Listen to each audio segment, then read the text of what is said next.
y ya en un momento les va a aparecer en pantalla la parte de lo que es el curso.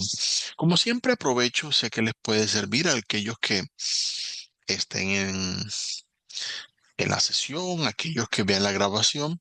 Recuerden que en caso de tener inconvenientes para acceder al curso, que de pronto no puedan entrar a Sofía Plus, siempre es recomendable intentar directamente desde sayuna.sena.edu.co. De esa forma, al ustedes ingresar directamente con esta dirección web, pueden entrar con su mismo número de documento y contraseña para que no tengan de pronto inconvenientes en caso de que haya algún problema con la plataforma. Espero que eso les ayude bastante y les recuerdo siempre, además de los mensajes que ustedes pueden recibir en su correo, lo que tenemos acá en el curso también tiene normalmente el anuncio más reciente que van a encontrar cuando vayan a ingresar a la sesión. Es precisamente el que tiene el enlace a las sesiones en línea. También les recuerdo que en la sección de sesiones en línea del curso van a encontrar los enlaces a la grabación, perdón, a la sesión más reciente y sí, también abajo, una vez terminemos la sesión, va a aparecer el enlace de la grabación si necesita verla nuevamente, si no alcanza a verla toda, si de pronto no pudo ingresar, allí va a estar disponible para ustedes. Espero que esa guía les ayuden para que no vayan a tener de pronto inconvenientes al realizar su curso. Entonces, como les decía, vamos a estar viendo el componente formativo, Let's Introduce Ourselves, y luego vamos a estar viendo cómo realizar el foro Let's Meet. Muy bien, ya ustedes saben que al hacer clic en la opción del componente formativo, les va a aparecer el enlace para ingresar directamente a observar los contenidos. Si necesitan más ayuda de pronto o detalles acerca de cómo realizar el curso, recuerden que en esta sección también aparece una guía de aprendizaje del curso en la cual van a encontrar un resumen de todo lo que vamos a estar realizando. Y de esa forma ustedes van a encontrar todas las indicaciones que necesiten a lo largo del curso. Muy bien, ya con estas instrucciones creo que tenemos ya un poquito más claro lo que podemos ir realizando. Por ahora la invitación que les voy a hacer es a que estén atentos. Vamos a ir trabajando los temas que tenemos para esta ocasión en Let's Introduce Ourselves. Vamos a tener primeramente lo que es una introducción a cómo se utiliza el tiempo presente simple en inglés. Vamos a tener un espacio donde vamos a observar los pronombres personales de sujeto y objeto, es decir, cómo vamos a mencionar a las distintas personas que aparecen dentro de una conversación. Y finalmente vamos a tener un espacio de personal information donde vamos a tener la posibilidad de ir observando el vocabulario que vamos a necesitar básicamente sobre cómo vamos a expresar la información personal, cómo hablar de nosotros, cómo hablar de alguien más, cómo pedir y dar información. Entonces, muy pendientes, vamos a ir por la primera sección. Esta parte, como muchas otras de lo que hemos visto en el curso, cuando vamos a tener lo que es el presente simple, está más centrada, como hemos dicho, en la parte de la comprensión. La idea es que ustedes tengan claridad sobre los conceptos. Algunos sé que los pueden saber, otros no. La idea es que todos tengan claro precisamente lo que estamos viendo, que entiendan el contexto de lo que estamos utilizando. Por eso es que presentamos esta clase de temas. Entonces, en el caso del presente simple es muy similar a lo que hay en español. Muy brevemente lo vamos a estar observando y luego vamos a ir viendo las diferencias. Básicamente el tiempo presente simple se va a utilizar tanto en inglés como en español en ciertas circunstancias. La primera y la más común es comunicar acciones o estados permanentes. ¿A qué se refiere? Se refiere a cosas que no cambian normalmente cuando pasa el tiempo. Es decir, son cosas que normalmente son válidas desde antes que uno empiece a hablar y van a seguir siendo válidas después que uno termine. Por ejemplo, aquí aparece la frase, Colombia has a huge hotel industry. O sea, Colombia tiene una enorme industria hotelera.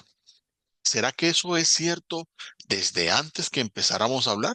Sí lo es, precisamente. ¿Y será que eso va a cambiar ahora?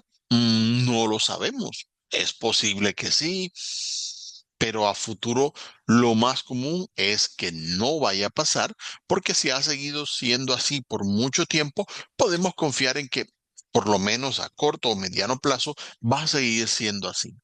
Entonces, tanto en inglés como en español, en ese caso, utilizamos el presente simple para hablar de algo que todo el tiempo suele ser válido. ¿Ok? Es el uso más común que van a encontrar para esa parte. También vamos a utilizarlo para cosas que ocurren con cierta regularidad, que se repiten cada cierto tiempo. Por ejemplo, I go to the dentist every year. Si yo voy al dentista cada año, puede que en unos años en unas épocas, otros en otras, en algunos de pronto se me pasa, pero lo más común, lo regular, es que sí ocurra. Entonces, para esos casos, utilizamos en ambos idiomas el presente simple. Así, yendo un poquito más específico y siguiendo la anterior, también cuando hay rutinas, hábitos, cosas que se realizan con frecuencia, también va a aplicar. Entonces, cuando estemos hablando de nuestras actividades diarias, vamos a utilizar el presente simple. Miren el ejemplo. Anna wakes up every day at 6 a.m. Ana se levanta o se despierta pues todos los días a las 6 de la mañana. Sé que algunos a veces en español tienen cosas por estilo, no, yo me estoy levantando como a las 6. Ahí cambiamos, ya no utilizamos en español a veces de manera informal el presente simple. Pero en inglés lo común, cuando ustedes vayan a hablar de cosas que son cotidianas, que se repiten a diario, es utilizar el presente simple para esos casos. ¿Ok? Ahí vamos teniendo claro precisamente el por qué vamos dando esta explicación. Pues bien, también lo podemos utilizar al dar instrucciones, indicaciones o señales, aunque en esos casos también podemos utilizar el imperativo que más adelante lo iremos viendo, pero sí, le puedes decir a la persona, you turn left and then go down Oak Street. Eso por ponerlo en forma de instrucción, también podemos decir simplemente turn left and then go down. Ya ahí van viendo algunas diferencias, pero básicamente es eso. Si le decimos gira a la izquierda, baje por aquí, no lo vamos a decir ni en pasado ni en futuro, sino en presente. Pues bien, también podemos hablar acerca de cosas que van a ocurrir a futuro, pero que ya están programadas. Es decir, que tenemos mucha seguridad de que van a ocurrir de la forma que ahí aparece. Por ejemplo, oh, next week is the championship. La próxima semana es el campeonato. Ujú. Ok, ya tenemos allí algo, un campeonato, puede que lo cancelen, quién sabe, tantas cosas, pero si ya está programado, lo más seguro es que va a ocurrir de esa misma forma. Por eso en ambos idiomas utilizamos el presente simple. Pues bien, bueno, ya con esa idea, como vamos a estar hablando ya de acciones, para que lo vayan pensando, vamos a tener algunos verbos que vamos a estar utilizando comúnmente. Al hablar en presente, al hablar sobre nosotros, lo vamos a necesitar. Puede que haya otros, sí, claro. Los idiomas tienen muchísimo vocabulario, pero vamos a estar viendo algunos de los principales que tenemos para este caso. ¿Ok? Entonces, estén muy atentos a esa parte. Por si acaso, como aparece aquí indicado en la parte de abajo, vamos a ver que todos los verbos que tenemos en pantalla inician con la palabra to antes del verbo. La partícula to se utiliza con la forma básica de un verbo para indicar que el verbo está en infinitivo. ¿Qué es el infinitivo? Bueno, cuando ustedes utilizan los verbos, ustedes dicen, si tengo por ejemplo el verbo comer, vamos a colocar ese ejemplo. termina en er, pero yo no digo yo comer, yo digo yo como o tú comes, él come. Lo mismo ocurre en este caso. Cuando lo colocamos con esa terminación er de comer, es su forma básica. Ya después lo vamos modificando según necesitamos. En inglés, el equivalente es colocar la palabra to delante del verbo para que quede en su forma básica.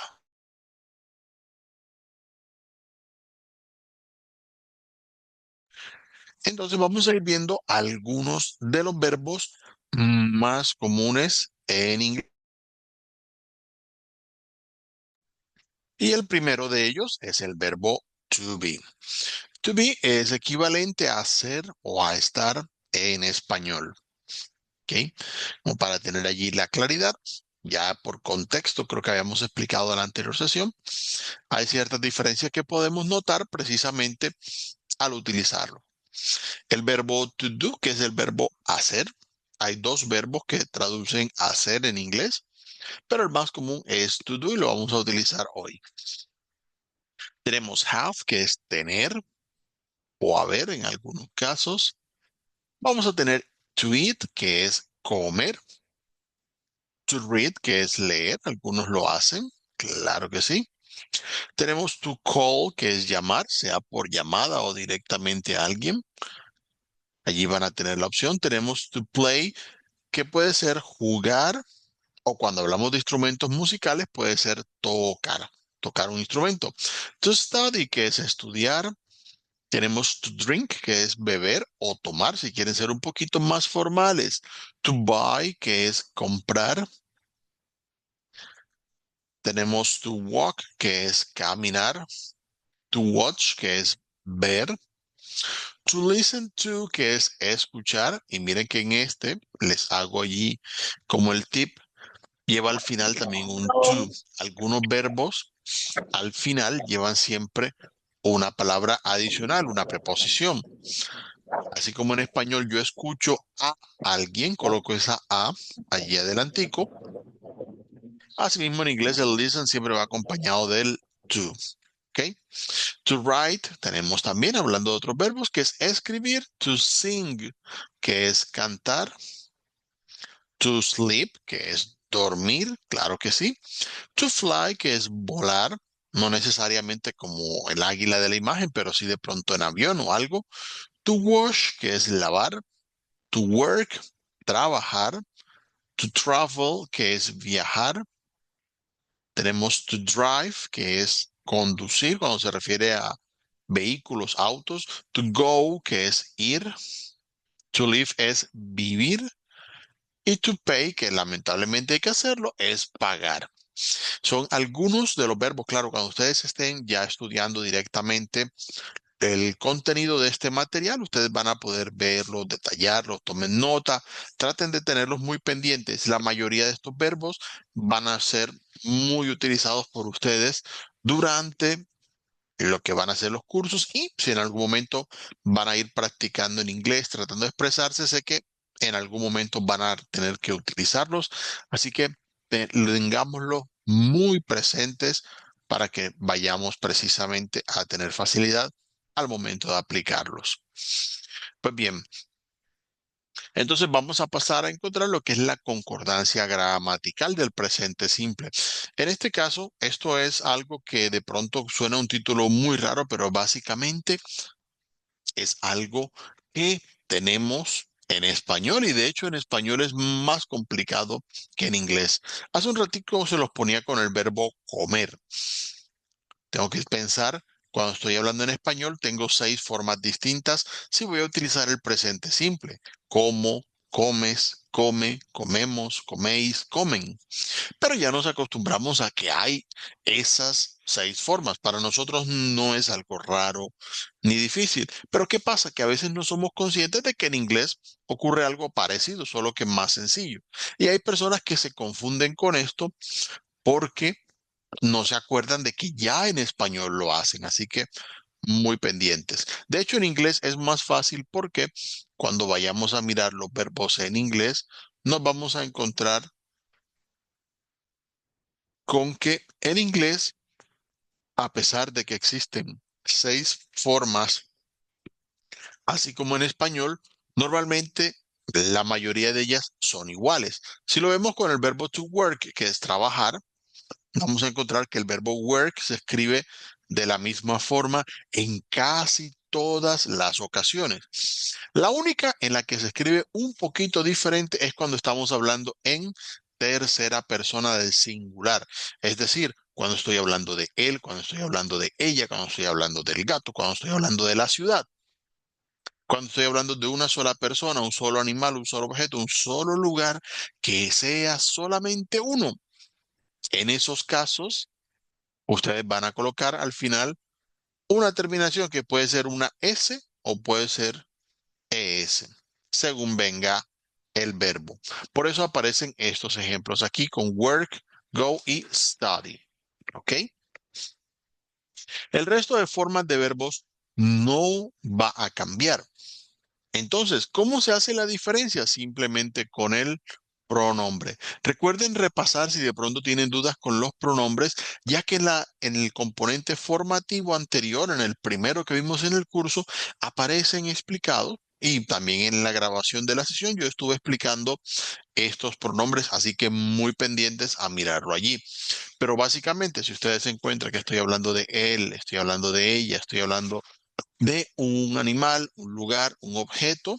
En esos casos vamos a cambiar el verbo agregando al final una S. Entonces decimos he works o she works, por ejemplo.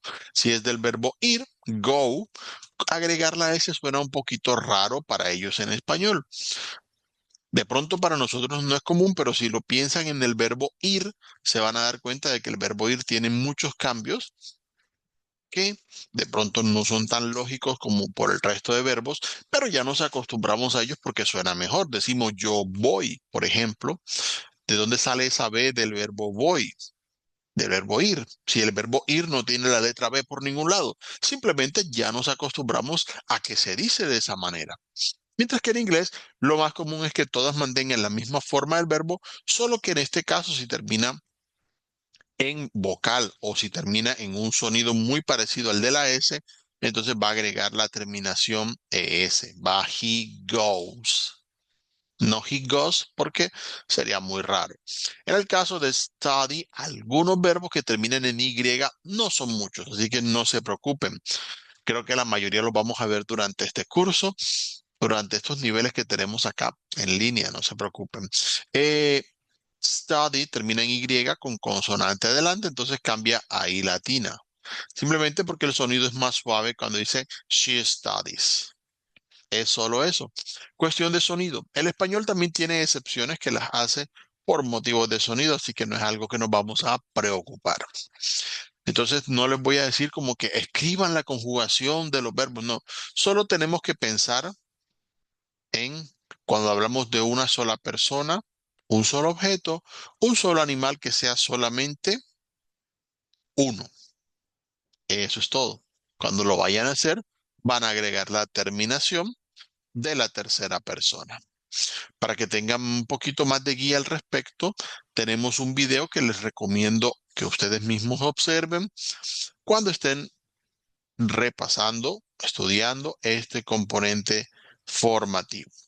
Entonces, básicamente lo que vamos a hacer es allí con el repaso, vamos a tener que se agrega una S al final de la forma básica del verbo cuando hablamos de la tercera persona en singular. ¿Ok? Sin embargo, cuando termina en un sonido que sea como el de la S, la Z, la ch, x, todos estos sonidos que aparecen aquí, si los verbos terminan en alguna de esas combinaciones, entonces se va a agregar ES al final. Por ejemplo, el verbo watch, que es ver, sería watches. ¿Por qué? Porque pronunciar watch y luego tratar de poner una S al lado, watches, básicamente nos podemos terminar mordiendo la lengua. Entonces, ¿qué vamos a hacer en ese caso? Vamos a cambiar esa terminación solo porque sabemos que es un sonido que suena muy parecido al de la S. Watches, suena como si fuera la E suena como si fuera una I prácticamente, watches. En el caso de wash, que es lavar, washes también, allí para esa parte. Lo mismo se hace cuando termina en la vocal. Si, por ejemplo, la O, que es la más común en los verbos, si es go, sería goes. Si es do, sería does. Allí cambia la pronunciación. Estos dos es bueno que los recuerden porque son dos verbos que, como dijimos hace un ratico, se utilizan mucho en inglés. Así que es bueno recordar esa parte. ¿Ok? En el caso de los verbos cuando terminan en vocal con Y, simplemente agregamos la S, no hay ningún cambio. Si lo hacemos cuando termina consonante con la Y, es probable que se cambie ahí latina. Study, por ejemplo, lo veíamos ahorita, cambia a studies. Fly, que cambia a flies.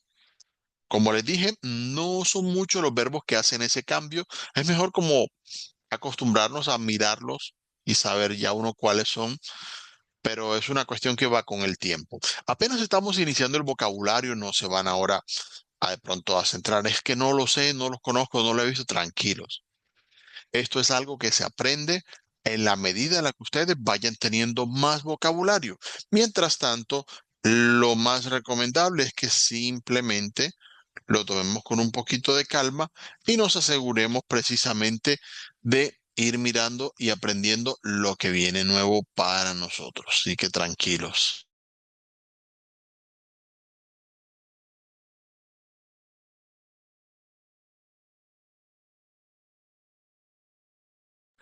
Entonces, como les decía, vemos ya un poquito aquí de repaso.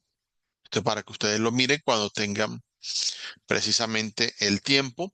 Tenemos los tres verbos que son llamados auxiliares. No son los únicos, pero son los tres auxiliares más comunes en inglés. Es decir, lo vamos a utilizar para apoyarnos en ciertas situaciones de las frases que vamos a ir viendo en inglés. ¿Ok? Como se dan cuenta, aquí vamos a tener el verbo to be, que es el verbo ser o estar, el verbo have, que es el verbo tener o haber, y el verbo to do, que es el verbo hacer, pero que lo vamos a utilizar también en presente simple para indicar ciertas circunstancias. Así que muy pendientes en esa parte. Ya saben que el verbo to be utiliza una conjugación más parecida a lo que hay en español, a diferencia de lo que estamos explicando hoy. Recuerden ver la grabación de la sesión anterior si de pronto tienen todavía dudas sobre la utilización del verbo to be. Pues bien, vamos a ir a ver las estructuras, cómo se organizan las frases. Y aquí viene un momento donde todos lo preguntan. ¿Cómo hago en inglés para hacer frases? ¿Cómo se organizan? Bueno, precisamente es lo que vamos a ver en este caso. Normalmente los verbos se organizan en inglés con el orden de sujeto, verbo y complemento. Ah, pero es que eso también me lo enseñaron en español, sujeto, verbo y predicado. Sí, pero en español no siempre va al mismo orden de ideas. Si yo digo, por ejemplo, miren el ejemplo de aquí, I live in Colombia, yo vivo en Colombia. Yo soy el sujeto, el verbo que es vivir y el predicado es en Colombia. Pero si yo digo, Colombia me gusta, ¿quién es el sujeto? Ya no soy yo el sujeto. Sin embargo, es a mí a quien le gusta Colombia. ¿Qué ocurre en ese caso? Que en español ciertos verbos cambian el orden, pero nosotros ya nos acostumbramos a que eso ocurre. Entonces, para este caso, vamos a tener que en inglés, para todos los verbos, vamos a aplicar este orden de sujeto, verbo y complemento. Y a pesar de que hay ciertos cambios que vamos a ver en las frases, igual sigue aplicando de la misma manera. Entonces, decimos, por ejemplo, en este caso, así como decíamos, I live in Colombia, colocamos sujeto, verbo y complemento. Aquí vamos a tener algunos ejemplos precisamente en ese mismo estilo. Si lo digo con varias personas, oh, Sandra and Carla drink too much soda. Sandra y Carla beben demasiada gaseosa. Igual el mismo orden. Primero nombre el sujeto, luego la acción que va de por medio, el verbo, y después el complemento. Ese orden es invariable para los verbos. Ya vimos el verbo to be, que es el que de pronto en ciertas frases lo hace un poquito diferente, pero ya eso lo irán observando ustedes con más calma. Pues bien, entonces vamos a colocar las frases en la parte negativa. Y aquí es donde empezamos a ver lo que se llama el auxiliar. Para las oraciones negativas se utiliza el verbo auxiliar, que puede ser does cuando hablamos en tercera persona o do para el resto de personas. Es decir, vamos a colocar el verbo do para indicar que la frase es negativa. Obviamente lo vamos a colocar de forma negativa. Entonces, si digo que yo no vivo en Colombia, voy a decir I do not live in Colombia. El resto de la frase permanece en el mismo orden de sujeto, verbo y complemento, pero antes del verbo voy a colocar el do de forma negativa para indicar que en ese caso hay una frase negativa. No necesito cambiar nada en la frase, solamente agregar esa parte. Lo puedo hacer también en tercera persona. He does not live in Colombia. Él no vive en Colombia. Ya en ese caso, el does está indicando la tercera persona. Entonces, eso es lo que hacen los auxiliares en inglés. Los auxiliares van a indicar negación, interrogación, tercera persona, presente, pasado, futuro. Todo lo que vaya a indicarse en la frase cuando hay un auxiliar presente lo indica el auxiliar. Esto no se traduce a español, es diferente, obviamente, pero sí lo debemos tener en cuenta al momento de hacer las frases en inglés. Simplemente agregar do not o does not, según como venga el caso, para las frases negativas. Pues bien, en la parte de do not y does not, también vamos a encontrar que se pueden hacer contracciones, parecido a lo que vimos la vez pasada. En el caso de do not puede ser don't, o en el caso de does not puede ser doesn't. Normalmente, para que no tengan dudas allí en las contracciones, siempre es una vocal la que sale de la pronunciación, en este caso la O del not es la que se quita. Entonces, para que lo vayamos viendo aquí, lo pueden ir practicando, muy pendientes a mirar esos ejemplos. Si de pronto ustedes no se acostumbran a utilizarlos en un principio, no se preocupen. Primeramente están para que identifiquen las formas en las que lo pueden encontrar, sea con o sin contracción. Ahora bien, para la parte interrogativa vamos a encontrar que la interrogación la vamos a hacer colocando do o does al principio de la frase. Y en este punto les recuerdo, tanto en las frases afirmativas como negativas, como interrogativas, el orden de sujeto, verbo y complemento no va a cambiar. No tienen que pensar en ningún otro orden de frases. Lo único que ocurre es que colocamos, agregamos el auxiliar en cierta posición. Pero para las frases interrogativas, para las preguntas, va a ir el auxiliar al principio de la frase. Así de sencillo. ¿Ok? Es simplemente lo que vamos a hacer. Si yo pregunto, ¿yo vivo en Colombia? Simplemente digo, ¿do I live in Colombia? ¿Él vive en Colombia? Tengo que preguntar, ¿does he live in Colombia? Y listo, eso es todo lo que tengo que hacer al hablar de preguntas. Obviamente vamos a hablar de preguntas que son cerradas, es decir, preguntas que son de sí o de no.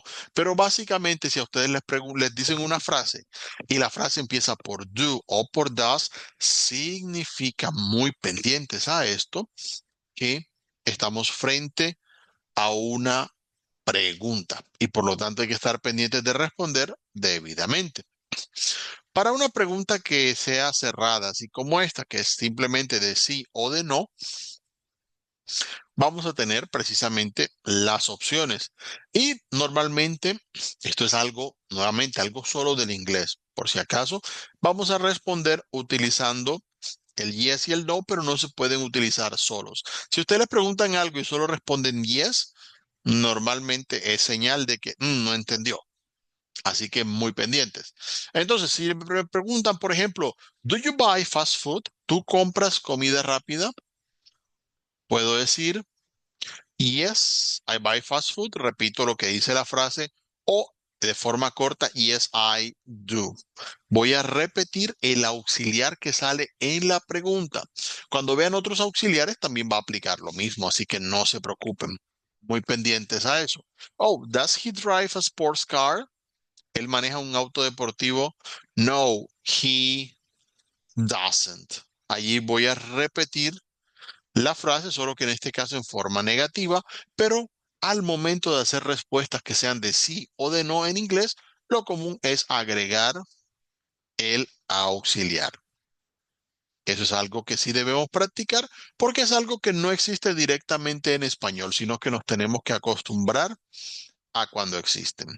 Ahora, para la parte del resto de frases, como ya lo podemos ver, cuando las preguntas no sean de yes y de no, van a requerir una palabra interrogativa, así como preguntamos en español, el qué, cómo, quién, cuándo, dónde. Son preguntas que no se responden con sí o con no. Si yo le pregunto cuál es su nombre, no me puede responder sí o no. Me responde con el nombre o me dice, si en caso de decir que no, pues no voy a decir el nombre o algo así. Pero debe haber una frase, debe haber información. Eso es lo que vamos a ver en este caso. Las information questions básicamente son frases en las que vamos a pedir información. Las palabras interrogativas se utilizan similar al español, van al principio de la pregunta. Tenemos, por ejemplo, what, que significa qué o cuál en algunos casos. Si pregunto, what is your name? ¿Cuál es su nombre? Eh, what do you do on weekends? ¿Qué hacen los fines de semana?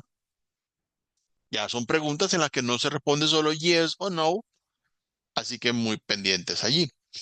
Where, que traduce dónde, por ejemplo. Oh, where do you go on vacation? ¿Dónde vas de vacaciones? When, que traduce cuándo, por ejemplo, when do you eat? ¿Cuándo comes? Se utiliza para expresiones de tiempo, excepto, como en español, la hora. En ese caso preguntamos, what time is it? Para preguntar qué hora es. Tenemos who, que traduce quién. Por ejemplo, who do you work for? ¿Para quién trabajas? Eso lo escucha uno mucho en las películas y en las entrevistas. Tenemos why, que traduce ¿por qué? Why is the sky so gray? Oye, ¿por qué el cielo está tan gris? Bueno, es una pregunta, un porqué de algo. Y vamos a encontrar how, que se traduce por cómo. Oh, how does it work? Eso, ¿cómo funciona? Bueno, ahí queda la pregunta. ¿Sí? How se puede combinar con otras palabras, como por ejemplo, how old are you? Cuando queremos preguntar cuántos años tienen. O how much ice cream do you want? Para preguntar cuánto helado quieren. Bueno, ahí están las opciones para ir viendo un poquito más de información, pero básicamente para todas estas preguntas colocamos la palabra interrogativa, el auxiliar que va a indicar que es la pregunta y luego el resto de la frase como siempre, sujeto, verbo y complemento, porque ese es un orden que ustedes nunca van a ver cambiar. Para aquellos que quieran de pronto un poquito de repaso, al final vamos a tener un ejemplo, porque sé que algunos aprenden más mirando tablitas. Vamos a tener una tabla en la que van a aparecer los ejemplos de la forma afirmativa, negativa e interrogativa utilizando la frase I eat rice every day. Yo como arroz todos los días. Va a aparecer en todas las formas. Ya ustedes lo irán mirando aquí en esta parte y en ese caso van a poder mirar todas las formas afirmativas, negativas e interrogativas según cómo aparezcan al caso. Al final de esta sección tenemos una actividad didáctica, vamos a abrirla un momentico, en la cual ustedes van a poder completar frases. Básicamente van a tener el verbo aquí entre paréntesis, lo van a colocar dentro del espacio, escribir el verbo. Recuerden, en algunos casos el verbo puede cambiar si hablamos en tercera persona. Recuerden que para el caso del verbo to be va a cambiar dependiendo de si hablamos de nosotros mismos, de tercera persona. También hay que tenerlo muy presente. Recuerden también que este ejercicio no es calificable, así que No va a afectar sus notas, háganlo a conciencia y si algo falta, pues vamos y repasamos lo que estamos viendo en los componentes formativos. Oportunidad de ir viendo, vamos a avanzar precisamente en la siguiente sección. En esta vamos a tener lo que son los pronombres personales de sujeto y de objeto. Aquí es un puntico donde sé que al principio a veces hay algunas confusiones, el tema no lo voy a ir mirando como a profundidad, pero es algo que debemos identificar ya que es precisamente de esas diferencias que les he ido diciendo que puede haber entre inglés y español. Básicamente ya nosotros vimos los pronombres de sujeto, ya los conocemos, vamos a repasar un poquito. I, que es yo. Eso es lo que significa. Recuerden que la palabra I siempre va en mayúscula. Ojo con eso cuando vayan a hacer sus frases. You, que puede significar tú, puede significar usted o puede significar ustedes. Tenemos he, pasando aquí a la tercera persona, que significa él. She, que significa ella. Estos dos se utilizan solo con personas. Y tenemos it, que puede traducir él o ella, pero que se refiere a objetos, animales, lugares. ¿Ok? Tenemos we, que es nosotros, y tenemos, bueno, o nosotras, y tenemos they, que es ellos o ellas. Estos siempre van a ir ubicados al principio de la frase y van a tener precisamente la posibilidad para ustedes de indicar quién realiza la acción cuando no le vamos a decir el nombre precisamente a la persona o para tener allí presentes en ese caso esa indicación.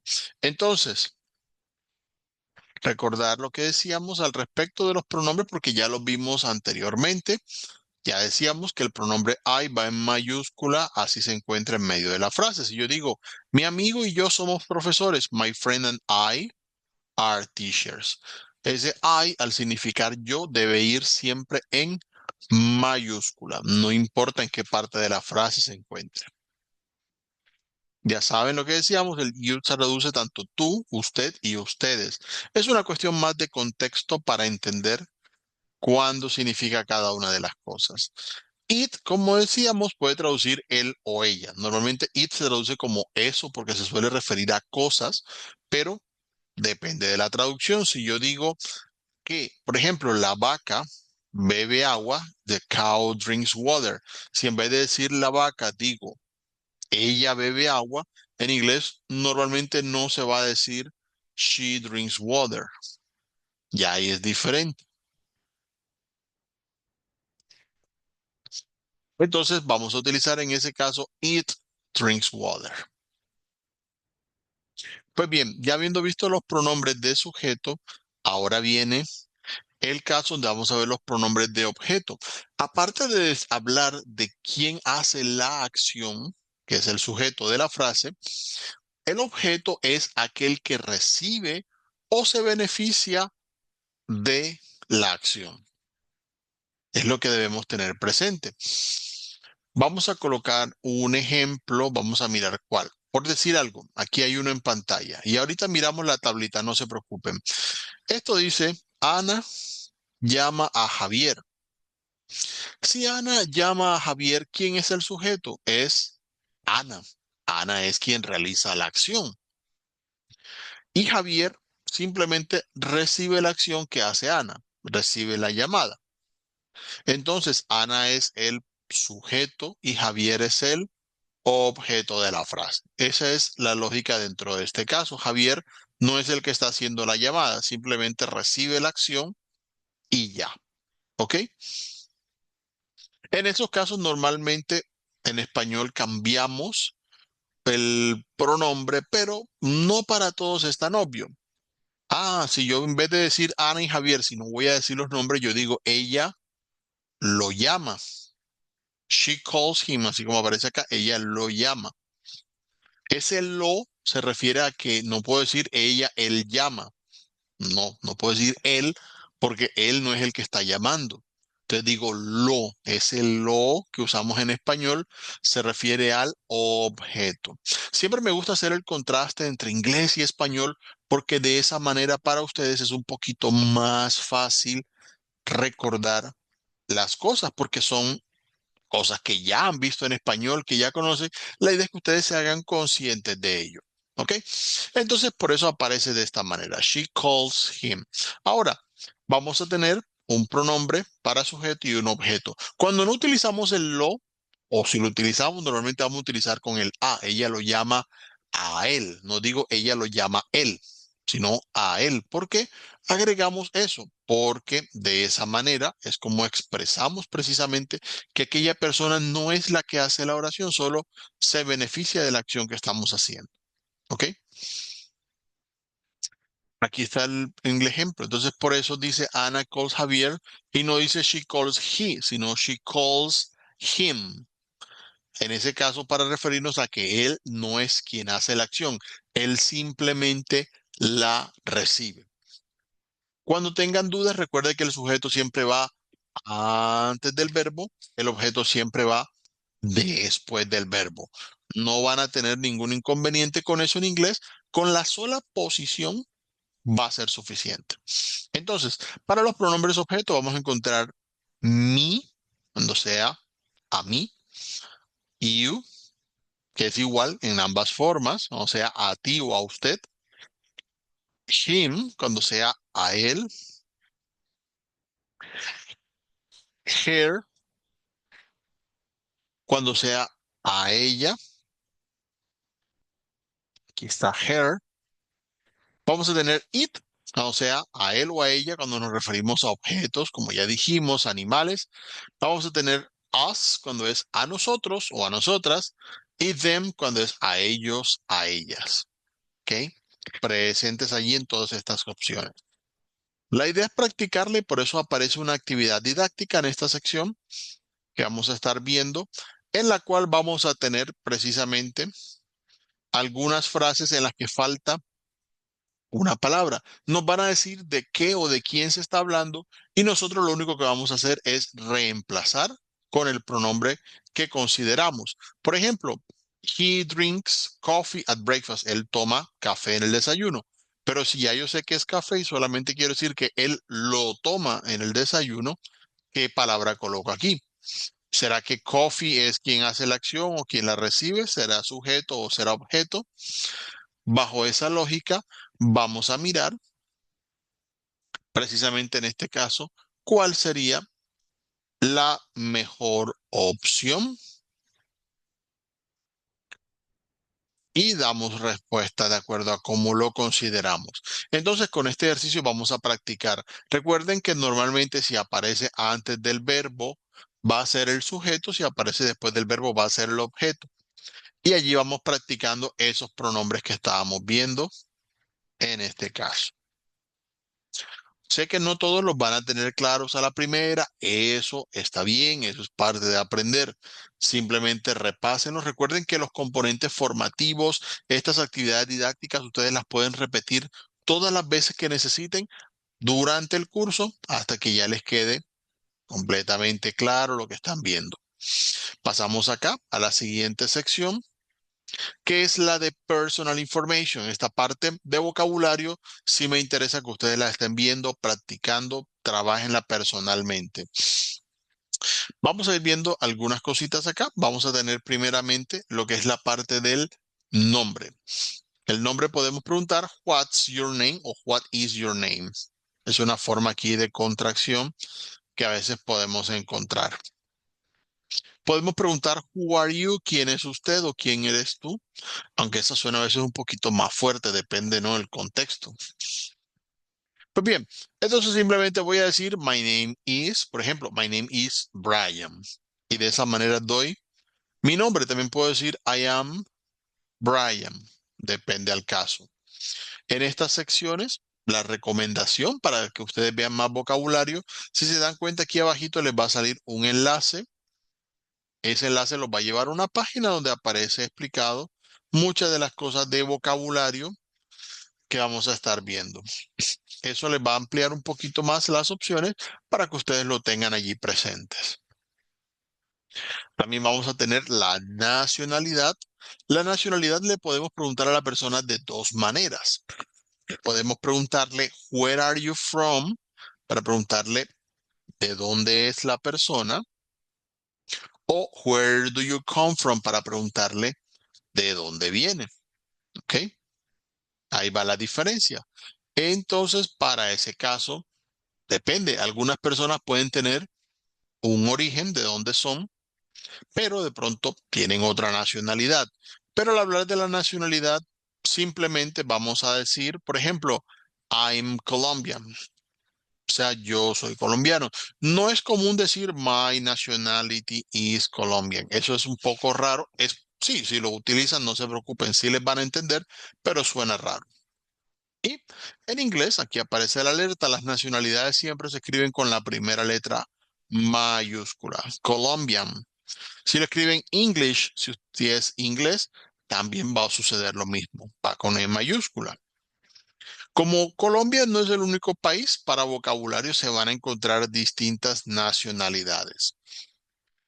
Por ejemplo, American si es estadounidense, Australian si es australiano, Brazilian si es brasileño, Canadian si es canadiense, Japanese si es japonés, Venezuelan si es venezolano, etcétera, etcétera, etcétera. También podemos decir la ciudad o el lugar, depende si en el contexto se va a entender. Oh, I am Colombian, I'm from Cúcuta, por ejemplo, si soy de Cúcuta, allí va a aparecer la expresión. Entonces, para la mayoría de nacionalidades, si se dan cuenta, terminan más o menos en "an" o "ian", como vienen allí. Si necesitan más nacionalidades, para que ustedes vean esas que terminan así, otras como Japanese que terminan de otras formas, aquí vamos a tener un enlace. Pero eso sí, la mayoría de nacionalidades terminan más o menos de la misma forma. Por ejemplo, cuando decimos en inglés English, muchas terminan en "ish", muchas terminan en "ian" como Colombian, y otras terminan en "is" como Japanese. Son las tres más comunes definitivamente que vamos a encontrar en estos casos. Les recomiendo, sigan este enlace, es un videíto que ustedes pueden ver después para que ustedes vean otras nacionalidades. Recuerden también que si quieren saber alguna nacionalidad en particular, de pronto no la consiguen en el curso y la quieren preguntar, me lo pueden preguntar en el chat de WhatsApp, me lo pueden preguntar en el foro de dudas, yo voy a ir mirando el vocabulario y les voy contestando. Pues bien, avanzamos acá. Tenemos la parte de la ocupación. Aquí también hay bastante vocabulario. Podemos preguntar a la persona, "What is your profession?" o "What is your occupation?" Ya que algunas ocupaciones no son profesiones como tal, pero sí lo hacen las personas. Por ejemplo, ustedes son estudiantes. Ser estudiante es una ocupación, pero no necesariamente una profesión. Si hablamos directamente del trabajo, podemos preguntar a la persona, "What do you do for a living?" O sea, ¿a qué te dedicas o qué haces para vivir? Es literalmente lo que diría en ese caso, porque es lo que da el sustento precisamente. Una persona puede ser accountant si es contador, puede ser baker, por ejemplo, si es panadero, puede ser butcher si es carnicero, carpenter si es carpintero, puede ser journalist si es periodista o secretary si es secretaria. Hay muchas opciones. ¿Sí? Oh, what do you do for a living? I am a singer. Soy cantante. Hay muchas más. Las profesiones son muchísimas. Si quieren especificar sobre su carrera, sobre su profesión, lo mismo, pregúntenme si tienen la duda para que ustedes tengan el vocabulario en ese caso. Aquí les dejo un enlace también con un video que lo pueden ver allí en esa sección para que ustedes vayan viendo más palabras acerca de las distintas profesiones que hay. Un punto donde podemos tener también mucha atención, ojo allí, es el de las direcciones. Al hablar de las direcciones hay que decir que Colombia es diferente a la mayoría de países del mundo porque el sistema de calles y carreras que tenemos en Colombia normalmente no se repite en otros países. Lo común en otros países es que las calles tengan nombre y no un número precisamente. Entonces, allí hay que tener muy presente esa parte. Entonces, si yo digo, por ejemplo, que vivo en el 126 de la avenida principal, te digo 126 Main Avenue, por ejemplo. No es común decir el número 126, no. Lo común es dar esas cifras cuando son de números de teléfono, de calles, todo esto, darlos dígito por dígito. Entonces dicen 126 Main Avenue, 126 Avenida Principal. Si van a dar, y esto es un tip cuando les toca dar direcciones a nivel internacional, si van a dar su dirección, coloquen calle o carrera así como están en español. ¿Por qué? Porque calle en inglés pues traduce street, eso sí. Pero street se refiere a una calle que va en cualquier dirección. Y ustedes saben que las calles solamente van en un sentido, las carreras solamente van en el sentido opuesto a ella, es decir, perpendiculares. En mi ciudad, por ejemplo, las calles van de sur a norte, las carreras van de este a oeste. Eso es algo invariable. Entonces, cuando nos guiamos de esa manera, sabemos que las calles van en un sentido y las carreras van en otro, y eso nos guía. Pero en inglés, street se refiere a una calle que va en cualquier dirección. Pueden usar street como calle y carrera, normalmente lo utilizan igual carrera. O algunos, y eso lo he visto en algunos extranjeros, utilizan igual ambos. Calle y carrera se dicen igual. Y el número, eso sí, en inglés. Los números, ya saben, aunque estén escritos en cifras, se leen en inglés. Recuerden repasar lo que vimos en la primera parte del componente formativo y mirar los numeritos en ese primer componente para que ustedes tengan clara esa parte. Aparte de street, puede haber avenue, que son avenidas. Puede haber road, que es camino. Puede haber neighborhood, cuando se refiere al barrio. Corners, si van a dar una esquina. Esto en las ciudades donde es por nombre, es común decir en la esquina de tal calle con tal calle y damos los nombres de las dos calles. O city si es una ciudad, por ejemplo. Entonces podemos preguntar, what's your address? Y un ejemplo, my address is 15th Street, number 423, downtown.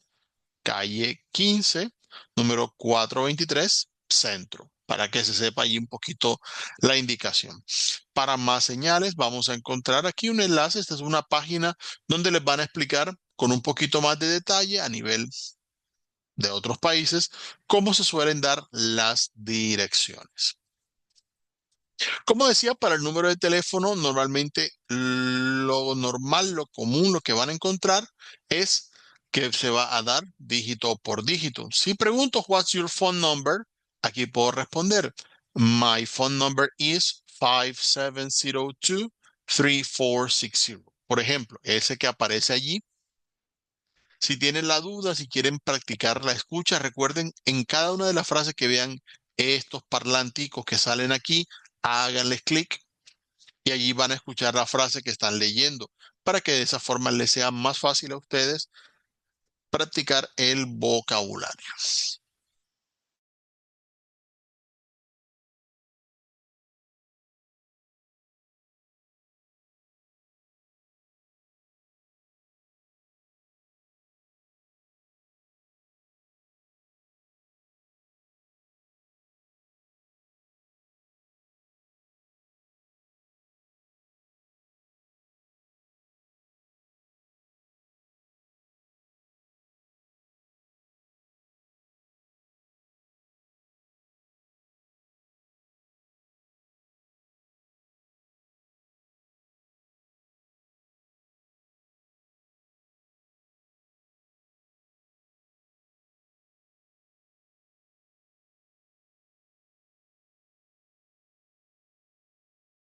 Ok, bien, entonces para esta parte, veamos, disculpen allí, aquí atendiendo un comentario, vamos a encontrar que los números de teléfono se leen siempre de esa forma.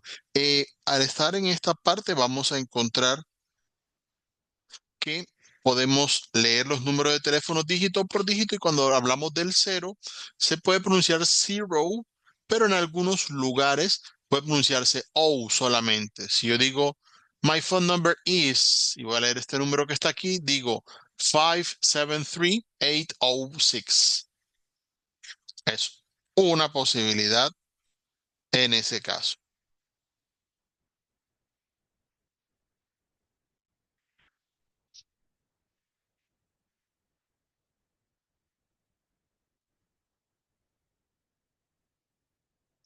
Muy bien, entonces ya tenemos esa indicación aquí.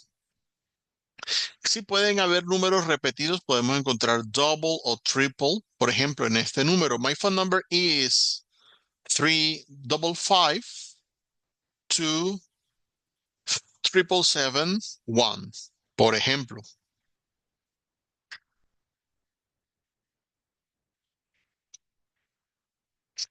eso para tener allí presente esa diferencia. Es solo una cuestión de vocabulario. Bueno, a la hora de la edad, vamos a tratar de ir mirando acá. Podemos preguntar, how old are you? Ahí está el vocabulario. Eh, podemos, y ojo, muy atentos.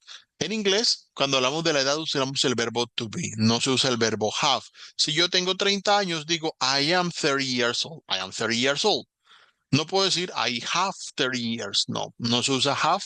En inglés los años no se tienen. Así que muy pendientes a utilizar el verbo to be para estos casos. Pueden utilizar years old o pueden quitarlo. Por ejemplo, Sandra is 24 years old. Si ella tiene 24 años o simplemente Sandra is 24. No hay punto medio de Sandra is 24 years. No. O es con el years old o es sin el years old. Se puede usar en vez de años también meses. Si el bebé tiene 3 meses, the baby is 3 months old. Muy pendientes. Y la pregunta, como les decía, es how old are you?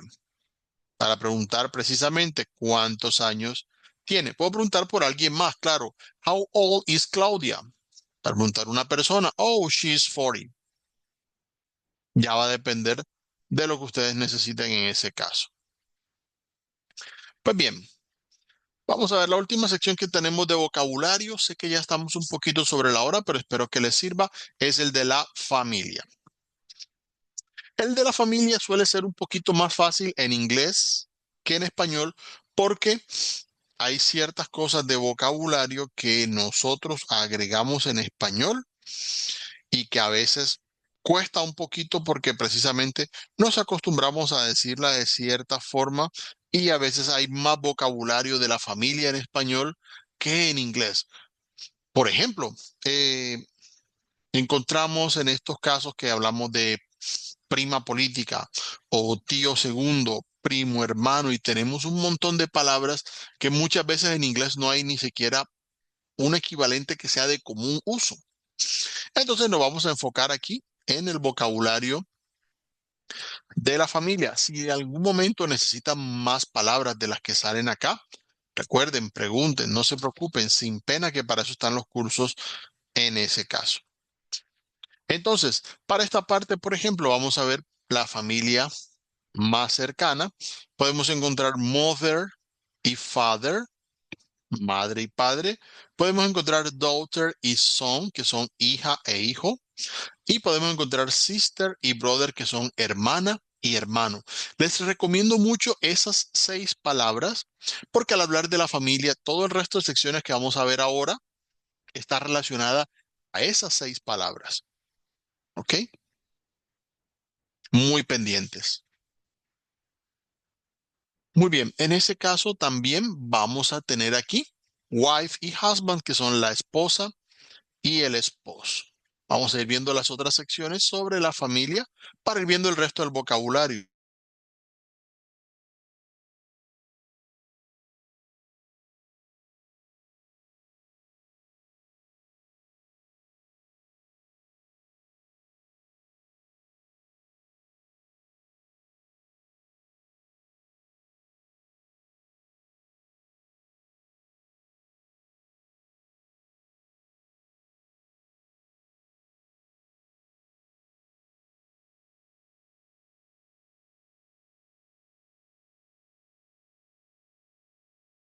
Bien, vamos a mirar acá. Cuando hablamos de las distintas generaciones, Para este caso vamos a tener aquí un poquito más de vocabulario. Vamos a irlo mirando en esa parte. Es un poquito extenso, pero si se dan cuenta para este vocabulario, que es donde vamos a hablar de abuelos y de nietos, vamos a utilizar el mismo vocabulario base que vimos al principio. Si es father, por ejemplo, es el abuelo, grandfather, perdón, father es el padre, grandfather es el abuelo. Agregamos la palabra grand para referirnos a abuelos, pero también a nietos. Si daughter es la hija, granddaughter es la nieta. Entonces agregamos grand y utilizamos el vocabulario base para ese caso. Si es bisabuelo, vamos a agregar great. Por ejemplo, great grandfather es el bisabuelo o great granddaughter es la bisnieta y así sucesivamente. ¿Ok? Algo que veíamos hace un momentico se me olvidó anotar allí, pero voy a colocarlo acá, es que podemos utilizar la palabra parents para referirnos a los padres de familia, papá y mamá. ¿Ok? También podemos utilizar children cuando nos referimos a los hijos. Children significa niños, yo sé, pero en plural en este caso, bueno, en este contexto, my child puede ser mi hijo, my children son mis hijos.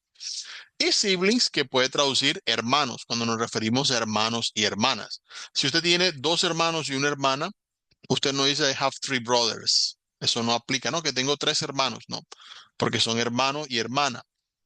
O especifica I have two brothers, one sister, o I have three siblings. Porque brothers se referiría a que todos son hombres. Entonces, muy pendiente. Bien, entonces, como decíamos, en esta parte también podemos utilizar grandparents, si queremos hablar de los abuelos o grandchildren, si son los nietos en general. Pero utilizamos las mismas palabras que vimos ya, mother, father, daughter, son. Siempre se repite ese mismo vocabulario. Para la familia extendida, ahí es donde vamos a encontrar un poquito de diferencias. Tenemos aunt, que es la tía, uncle es el tío. Tenemos niece, que es la sobrina, y nephew, que es el sobrino.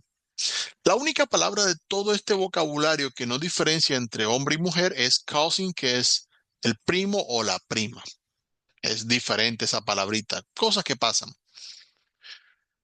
Vamos a mirar los in-laws, lo que es la familia política, es decir, aquella que se da por matrimonio. ¿Ok? Si nos casamos, la mother y el father de nuestra pareja será la mother-in-law y el father-in-law. Al agregar la terminación in-law, ya nos estamos refiriendo a la suegra y al suegro. Cuando hablamos de la inversa, cuando los suegros miran a los suyos, entonces tienen una daughter-in-law o un son-in-law, o es la nuera o es el yerno.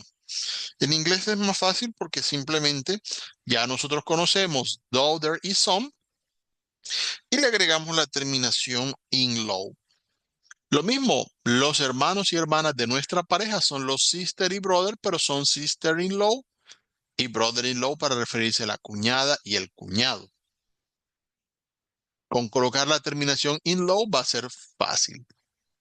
Y para referirnos en general a la familia de nuestra pareja decimos the in-laws, así como aparece en este título. Al hablar de la familia extendida, aquella que se da por segundos matrimonios, adopciones y demás, usamos la palabra step. Stepmother y stepfather para la madrastra y el padrastro.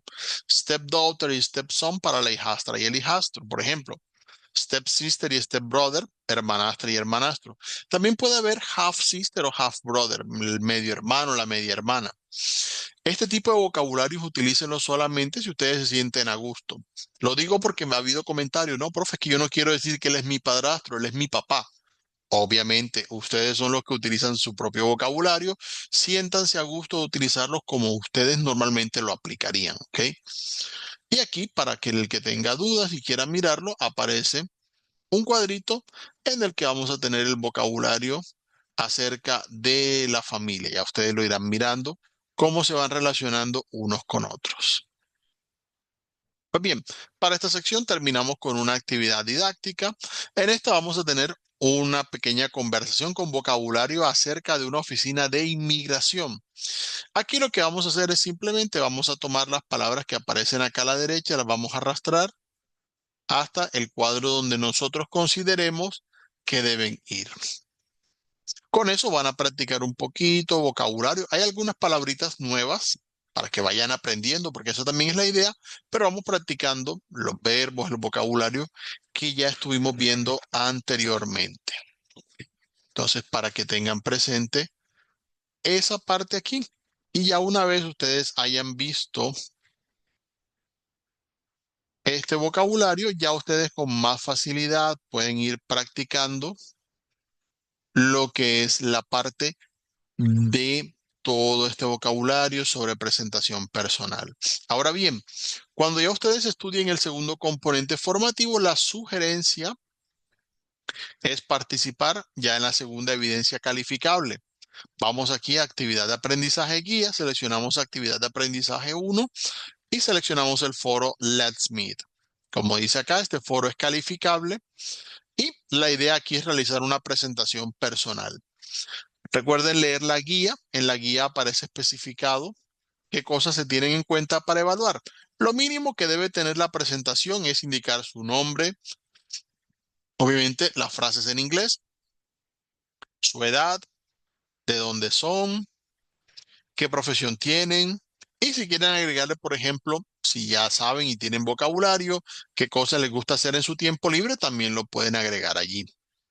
Si quieren agregar más cosas, también, no se preocupen, eso no va a afectar la nota. Me gusta que los estudiantes intenten las cosas. Entonces, muy pendientes allí. Ya una vez ustedes tengan su participación, van a ir al foro, le dan aquí donde dice añadir nuevo tema de debate y le colocan cualquier título y luego colocan su presentación, van agregando todo lo que ustedes quieran hacer y le dan enviar. Del mismo modo, si ustedes ven una participación aquí que ustedes quieran de pronto comentar, pueden entrar a ver la participación de sus compañeros y les pueden dar responder. Pueden colocarle una pregunta, algo que ustedes quieran colocar, obviamente nuevamente en inglés y lo envían. Ya con eso, ustedes van a estar participando en la parte calificable. Ya para la próxima sesión, recuerden, vamos a estar viendo el tercer componente formativo y las últimas evidencias a realizar, pero por ahora esto es lo que hemos avanzado hasta este punto en el curso.